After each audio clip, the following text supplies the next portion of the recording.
Yo, what is really good, minders? Welcome to another RuneScape news coverage video. So for this video, we're going to be talking about some tweets by both Mod Shani and Mod Sova regarding changes to the Monster Examine spell and Menaphite gift offering. So without any further ado, let's just jump right into the video.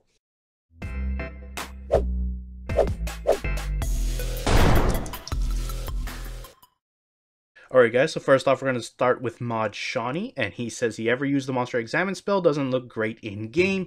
It's always nice to get the numbers, so he decided to update it. Have a look what you think, see so far, and give feedback, suggestions. Obviously anything in here that you may not like or think needs to change, tweet at Mod Shani. So anyways, he gave us these images right here. You can see there's a plethora of various different statistics regarding whatever boss you happen to, or monster for that matter, you happen to use the spell on. So you can see you got the hit chance, which gives you a percentage, and this value actually updates with each attack. So it actually calculates in-game live as you're going, based on, I assume, your worn equipment, your levels versus the monster's levels, etc. So it's really good to see that hit chance actually calculated right in front of your eyes. You have the hit points, which really doesn't matter. You can always easily see that anyways. You get the attack level, defense level, magic level, range level, as you would imagine. You also get the max standard hit, so I imagine this is the highest hit that that monster can do with an auto attack. Obviously not with their special attacks, because he is examining a Ripper Demon here, and obviously Ripper Demons can hit much higher than 950 with their special attack.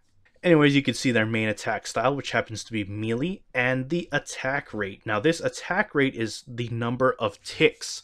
So there's an example right there. 4 ticks would equal 2.4 seconds, since a tick in RuneScape is 0.6 of a second. So that's really good information to know. Next up, we have the armor rating of the monster, and this is a number that determines the chance that the monster will block your attacks, as well as the different affinities based on whether this monster has a weakness or whether you choose to use melee, range, or magic. It also shows its accuracy based on the various different styles. Right here, apparently, it only has a melee accuracy. So, assuming a Ripper Demon could range or mage, it looks like it would splash 100% of the time because it has no accuracy whatsoever. So that's actually interesting to know. Very useful if you're fighting a monster that does multiple styles. You're going to see those values there and see which is the more threatening of the attacks based on the accuracy. Then again, it also shows whether it's a Slayer creature or not, so you can see that's readily available for you.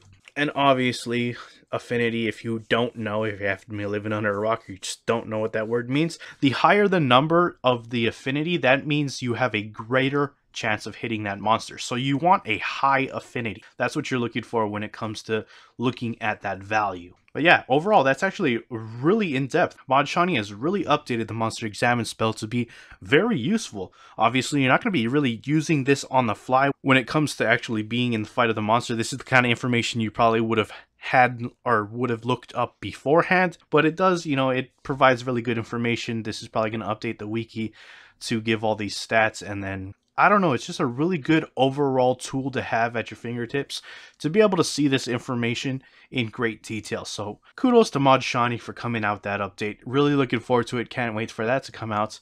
I'll let you know when we get more information on that. Anyways, moving on, we got Mod Sova. So he did a couple of changes to the Menaphite gift offering. Some of these are pretty interesting and really good to have. So basically, first up, you can see this quick video here. He has now made it so Menaphite gift offerings actually stack. So you really only need 3 inventory slots, and you'll be able to collect pretty much as much Menaphite gift offerings as your heart contends. So that's actually pretty good. Next up, the change he made here is you can allow banking. Pretty standard. Not much more to say to that. When this goes live, you'll be able to bank your Menaphite gift offerings, so you can really stockpile these things as much as you possibly want. And finally, the last thing is he has an Redeem X option for the reputations. So if you don't know, you can right-click on the Menaphite gift offering right now, and you can offer it for reputation. However, you have to do it one by one. But when this goes live and you have a stack greater than one, obviously. When you right click and hit that offer button, you're going to get this prompt that's going to ask you exactly how much of your Menaphite gift offerings you do want to hand in for reputation. So that's actually just a really neat quality of life fix overall to these Menaphite gift offerings. This is another thing where I'm going to have to wait and see where we get more information about when it's going to come out, but I'm sure a lot of people are going to be happy with that. It just makes those gift offerings much more convenient to work with, and I'm excited to have that update in the game, so good on Mod Sova for that one. Anyways guys, that wraps it up for the video. I hope you enjoyed it. Let me know what you guys think of these fixes. And if you enjoyed the video, hit that like button. If you are not subscribed and you want to stay up to date on all things RuneScape related, then hit that subscribe button. Anyways, I appreciate you guys watching. I'm out. Peace.